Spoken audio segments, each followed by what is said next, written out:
തോബിത്തിൻ്റെ പുസ്തകത്തിൽ നിന്നുള്ള വായന 1-ാം അധ്യായം. തോബിത്തിൻ്റെ ക്ലേശങ്ങൾ.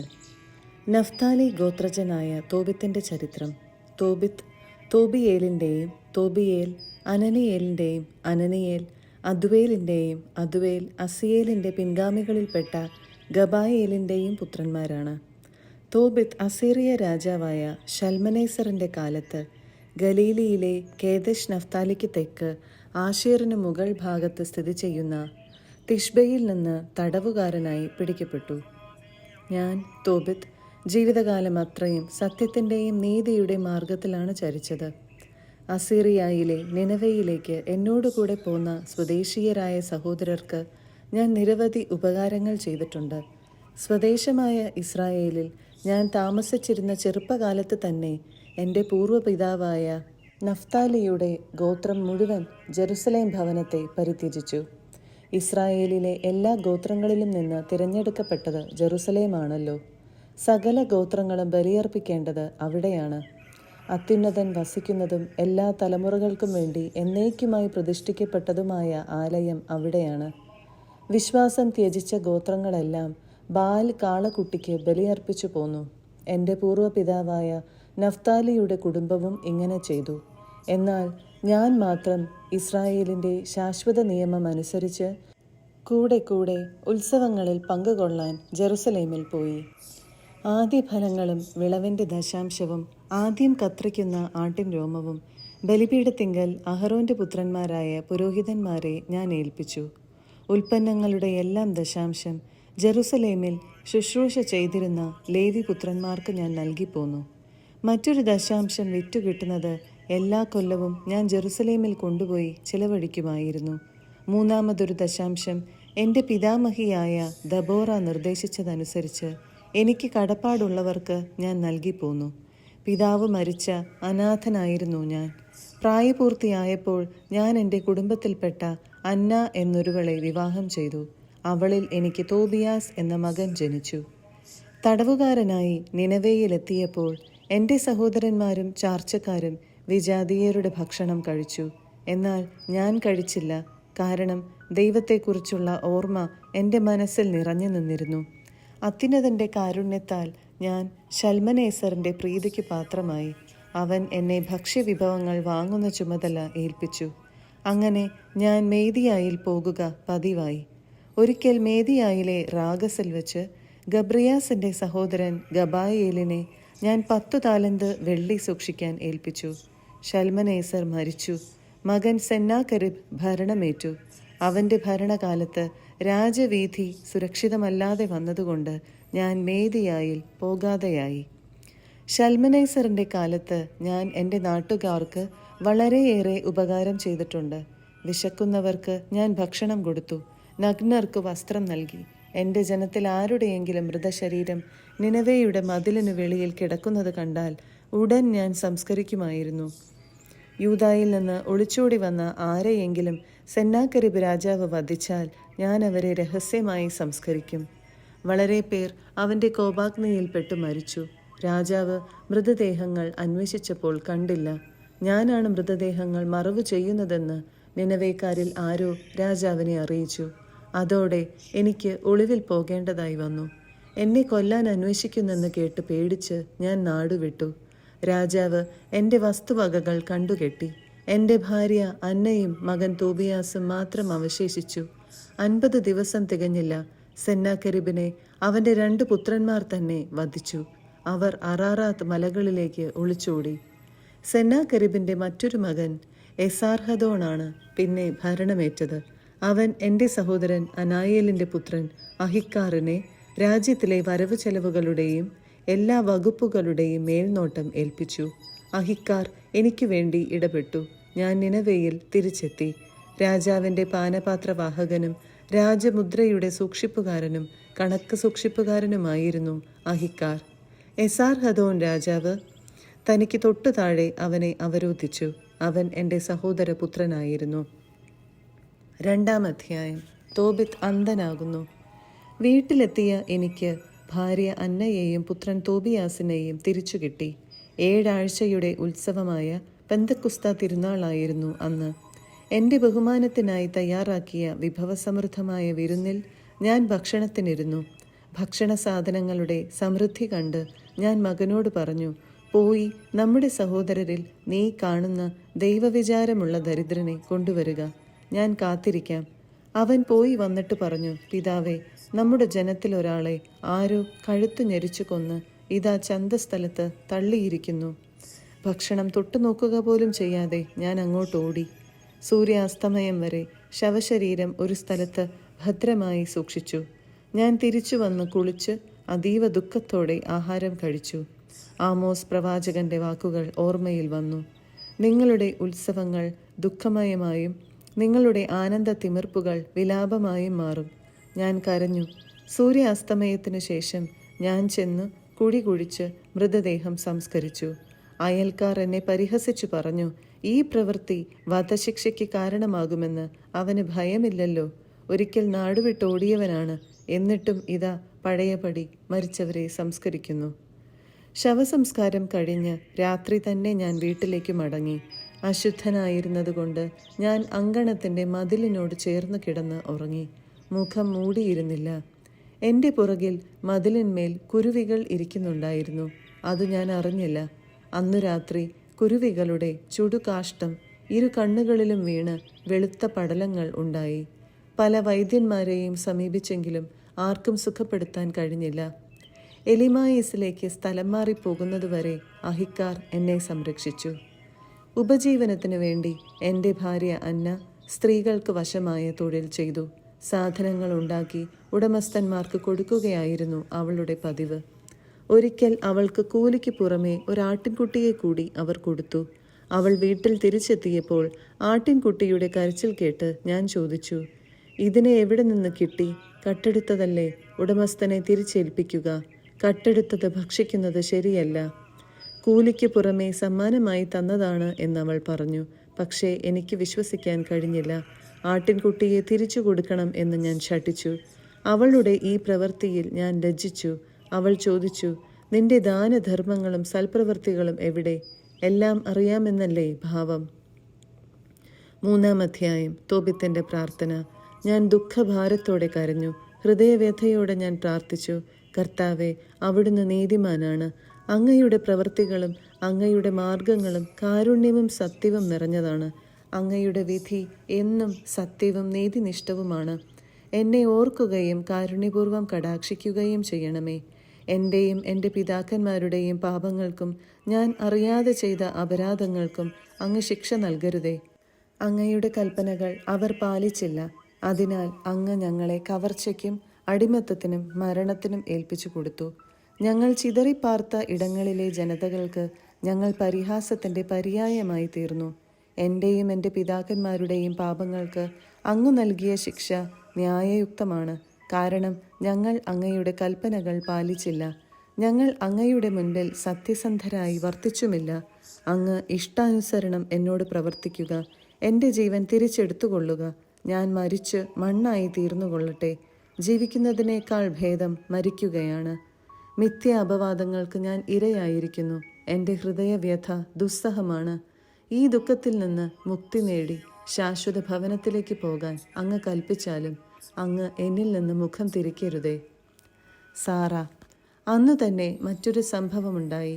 മേദിയായിലെ എക്ബത്താനായിൽ റഘുവേലിൻ്റെ മകൾ സാറായെ അവളുടെ പിതാവിൻ്റെ പരിചാരികമാർ അധിക്ഷേപിച്ചു. 7 പ്രാവശ്യം വിവാഹം ചെയ്തവളാണവൾ. എന്നാൽ അവളെ പ്രാപിക്കുന്നതിനു മുൻപ് ഓരോ ഭർത്താവും അസ്മോദേവൂസ് എന്ന ദുഷ്ടപിശാചിനാൽ വധിക്കപ്പെട്ടിരുന്നു. അതിനാൽ പരിചാരികമാർ അവളോട് ചോദിച്ചു, നീ തന്നെയല്ലേ ഭർത്താക്കന്മാരെ കഴുത്തുഞെരിച്ചു കൊന്നത്? 7 പേരെ നിനക്ക് ലഭിച്ചു. എന്നാൽ ആരുടെയും നാമം ധരിക്കാൻ നിനക്കിടയായില്ലല്ലോ. ഞങ്ങളെ തല്ലുന്നതെന്തിനാണ്? അവർ മരിച്ചെങ്കിൽ നീയും അവരോടൊപ്പം പോവുക. നിന്റെ മകനെയോ മകളെയോ കാണാൻ ഞങ്ങൾക്ക് ഇടവരാതിരിക്കട്ടെ. ഇതെല്ലാം കേട്ടുണ്ടായ ദുഃഖത്തിൻ്റെ ആധിക്യത്താൽ തൂങ്ങി മരിച്ചു കളയാമെന്ന് പോലും അവൾക്ക് തോന്നിപ്പോയി. എങ്കിലും അവൾ പുനർവിചിന്തനം ചെയ്തു. ഞാൻ പിതാവിൻ്റെ ഏകമകളാണ്. ഞാൻ ഇങ്ങനെ ചെയ്താൽ അവന് അത് അപമാനകരമായിരിക്കാം. വൃദ്ധനായ എൻ്റെ പിതാവ് വേദന കൊണ്ട് മരിക്കും. അവൾ കിളിവാതിലിൻ്റെ അടുത്ത് നിന്ന് പ്രാർത്ഥിച്ചു, എൻ്റെ ദൈവമായ കർത്താവെ, അങ്ങ് വാഴ്ത്തപ്പെടട്ടെ. പരിശുദ്ധവും സംപൂജ്യവുമായ അങ്ങയുടെ നാമം എന്നെന്നും സ്തുതിക്കപ്പെടട്ടെ.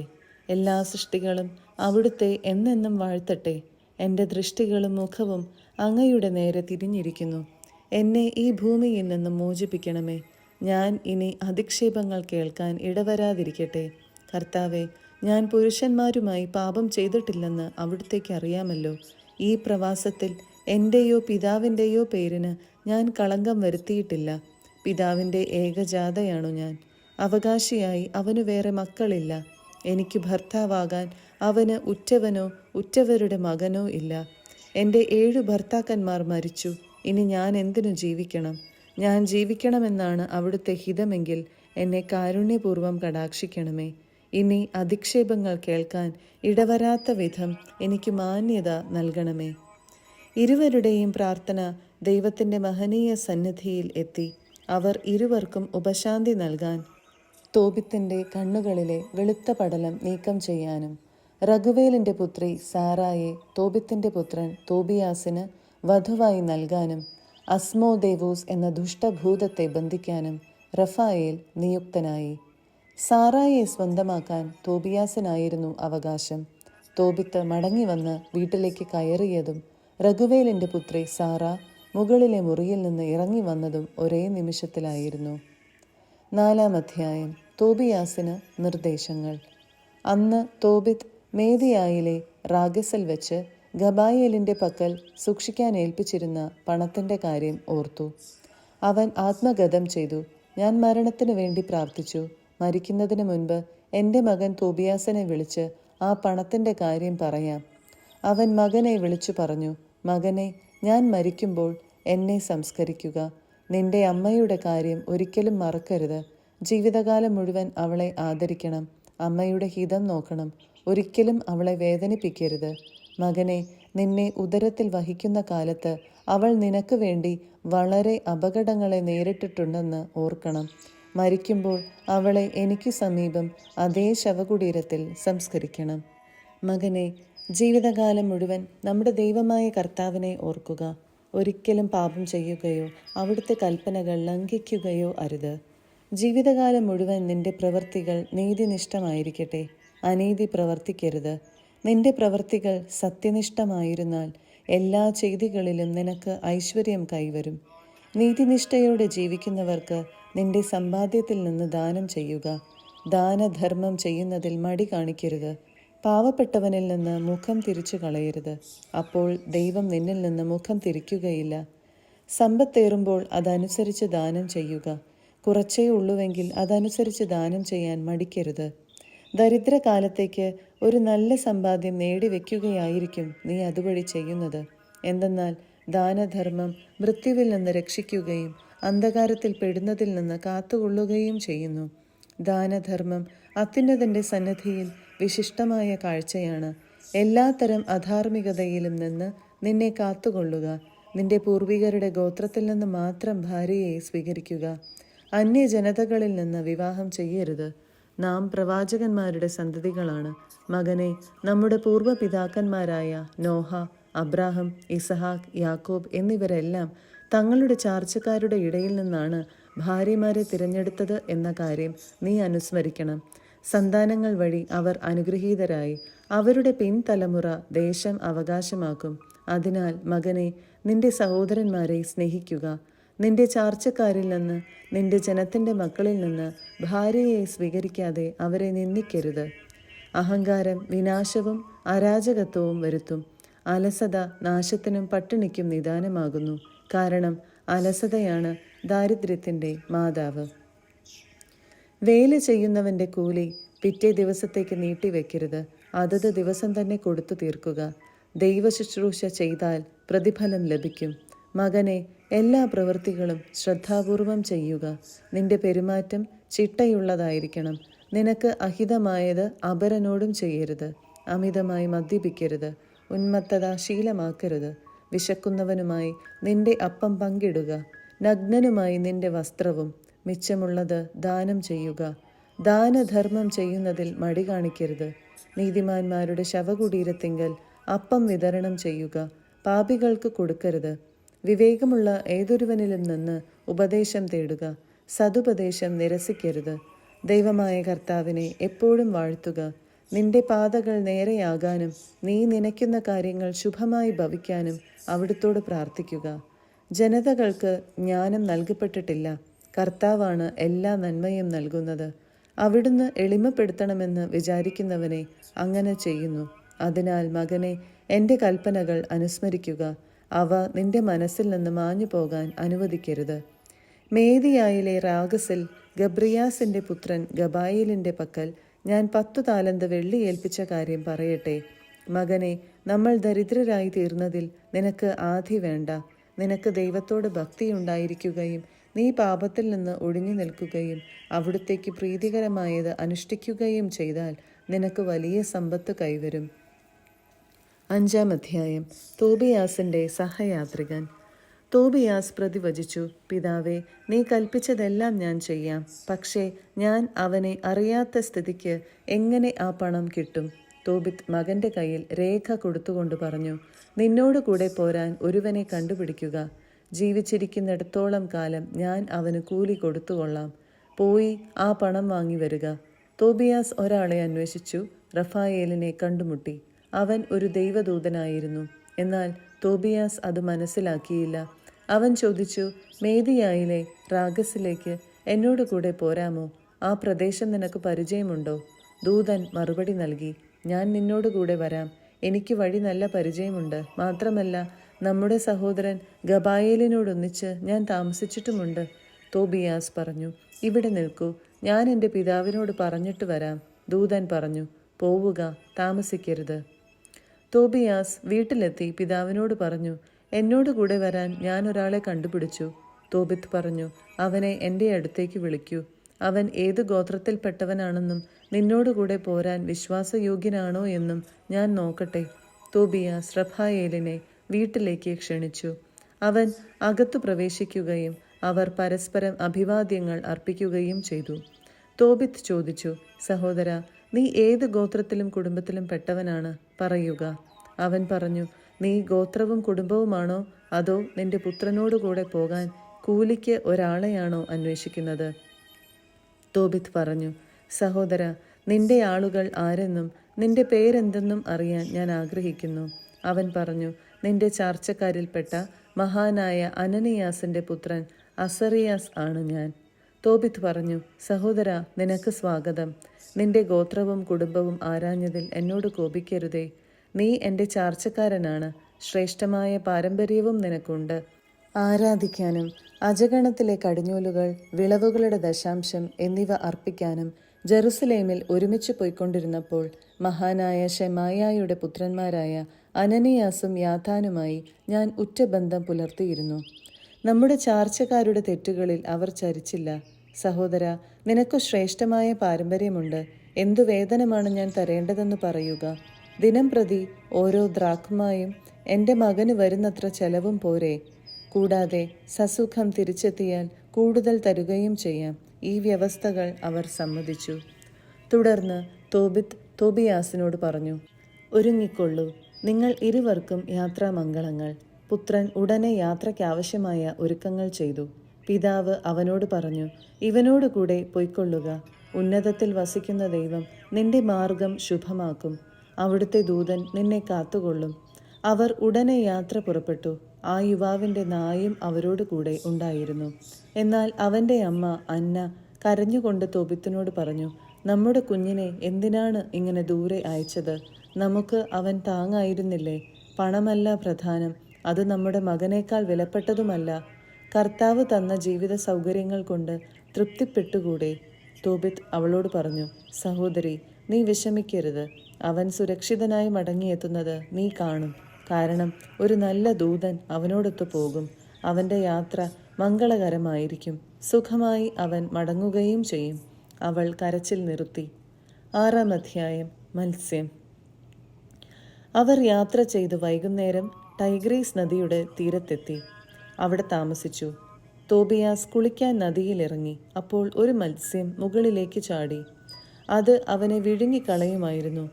മത്സ്യത്തെ പിടിക്കൂ എന്ന് ദൂതൻ വിളിച്ചു പറഞ്ഞു. അവൻ മത്സ്യത്തെ പിടിച്ച് കരയിലേക്ക് എറിഞ്ഞു. ദൂതൻ പറഞ്ഞു, അതിനെ വെട്ടിപ്പിളർന്ന് അതിൻ്റെ ചങ്കും കരളും കൈപ്പയും എടുത്തു സൂക്ഷിക്കുക. അവൻ അങ്ങനെ ചെയ്തു. അനന്തരം അവർ ആ മത്സ്യം പൊരിച്ചു തിന്നു. അവർ യാത്ര തുടർന്ന് എക്ബത്താനായ്ക്ക് സമീപമെത്തി. തോബിയാസ് ദൂതനോട് ചോദിച്ചു, സഹോദരനായ അസറിയാസ്, മത്സ്യത്തിൻ്റെ ചങ്കും കരളും കൈപ്പയും എന്തിനാണ്? അവൻ പറഞ്ഞു, ഒരു പിശാചോ അശുദ്ധാത്മാവോ ഏതെങ്കിലും സ്ത്രീയെയോ പുരുഷനെയോ ഉപദ്രവിച്ചാൽ ഈ ചങ്കും കരളും പുകച്ചാൽ മതി. അവയുടെ ശല്യം പിന്നെ ഉണ്ടാവുകയില്ല. തിമിരം ബാധിച്ച കണ്ണിൽ കയ്പ പുരട്ടിയാൽ അത് മാറും. വിവാഹാലോചന. അവർ എക്ബത്താനായിൽ എത്താറായി. അപ്പോൾ ദൂതൻ തോബിയാസിനോട് പറഞ്ഞു, സഹോദര, ഇന്ന് നമുക്ക് റഘുവേലിനോട് കൂടെ താമസിക്കാം. അവൻ നിന്റെ ബന്ധുവാണ്. അവന് ഒരു മകളേ ഉള്ളൂ, സാറ. നീ അവളെ വിവാഹം ചെയ്യണം എന്നാണ് എൻ്റെ അഭിപ്രായം. അവളുടെ സ്വത്തും നിനക്ക് അവകാശപ്പെട്ടതാണ്. അവൾക്ക് അർഹനായ ബന്ധു നീ മാത്രമാണ്. അവളാണെങ്കിൽ സുന്ദരിയും വിവേകവതിയുമാണ്. ഞാൻ പറയുന്നത് കേൾക്കുക. ഞാൻ അവളുടെ പിതാവിനോട് സംസാരിക്കാം. റാഗസിൽ നിന്ന് തിരിച്ചെത്തിയാലുടൻ വിവാഹം ആഘോഷിക്കുകയും ചെയ്യാം. മോശയുടെ നിയമമനുസരിച്ച് റഘുവേൽ നിനക്ക് മാത്രമേ അവളെ വിവാഹം ചെയ്തു തരാവൂ. അല്ലെങ്കിൽ അവൻ മരണശിക്ഷയ്ക്ക് അർഹനാകും. കാരണം മറ്റാരെയും കാൾ നിനക്കാണ് അവളുടെ മേൽ അവകാശം. അപ്പോൾ തോബിയാസ് ദൂതനോട് പറഞ്ഞു, സഹോദരൻ അസറിയാസ്, ആ പെൺകുട്ടി 7 പേരെ വിവാഹം ചെയ്തതാണെന്നും അവർ ഓരോരുത്തരും മണവറയിൽ വെച്ച് മരിച്ചെന്നും ഞാൻ കേട്ടിട്ടുണ്ട്. ഞാനാണെങ്കിൽ എൻ്റെ പിതാവിൻ്റെ ഏക മകനാണ്. മണവറയിൽ പ്രവേശിച്ചാൽ ഞാനും എൻ്റെ മുൻഗാമികളെപ്പോലെ മരിക്കും എന്ന് ഞാൻ ഭയപ്പെടുന്നു. ഒരു പിശാച് അവളിൽ അനുരക്തനാണ്. അവളെ സമീപിക്കുന്നവരെ മാത്രമേ അത് ഉപദ്രവിക്കാറുള്ളൂ. ഞാൻ മരിക്കുമെന്നും എൻ്റെ മരണം മാതാപിതാക്കളെ ദുഃഖത്തിലാഴ്ത്തി കൊല്ലുമെന്നും ഞാൻ ഭയപ്പെടുന്നു. അവരെ സംസ്കരിക്കാൻ ഞാനല്ലാതെ മറ്റു സന്താനങ്ങളില്ല. ദൂതൻ പ്രതിവചിച്ചു, നിന്റെ ജനത്തിൻ്റെ ഇടയിൽ നിന്ന് തന്നെ ഭാര്യയെ സ്വീകരിക്കണമെന്ന് നിന്റെ പിതാവ് ആജ്ഞാപിച്ചിട്ടുള്ളത് നീ ഓർക്കുന്നില്ലേ? സഹോദര, ഞാൻ പറയുന്നത് ശ്രദ്ധിക്കുക. ഇന്നു രാത്രി തന്നെ അവളെ നിനക്ക് വിവാഹം ചെയ്തു തരും. പിശാചിനെപ്പറ്റി നീ പേടിക്കേണ്ട. നീ മണവറയിൽ പ്രവേശിക്കുമ്പോൾ പാത്രത്തിലെ കനലിൽ മത്സ്യത്തിൻ്റെ ചങ്കും കരളും ഇട്ട് പുകയ്ക്കുക. അതിൻ്റെ മണമേറ്റാലുടൻ പിശാച് ഓടിയകലും, പിന്നീട് ഒരിക്കലും വരികയില്ല. നീ അവളെ സമീപിക്കുമ്പോൾ നിങ്ങൾ ഇരുവരും എഴുന്നേറ്റ് നിന്ന് കാരുണ്യവാനായ ദൈവത്തെ വിളിച്ചപേക്ഷിക്കണം. അവിടുന്ന് നിങ്ങളെ രക്ഷിക്കുകയും നിങ്ങളോട് കരുണ കാണിക്കുകയും ചെയ്യും. നീ പേടിക്കേണ്ട. അനാദി മുതലേ അവൾ നിനക്കായി നിശ്ചയിക്കപ്പെട്ടവളാണ്. നീ അവളെ രക്ഷിക്കും. അവൾ നിന്നോട് കൂടെ വരുകയും ചെയ്യും. നിനക്ക് അവളിൽ സന്തതികൾ ഉണ്ടാകുമെന്ന് ഞാൻ വിചാരിക്കുന്നു. തോബിയാസ് ഇതു കേട്ട് അവളിൽ അനുരക്തനായി തീവ്ര അഭിലാഷം പൂണ്ടു.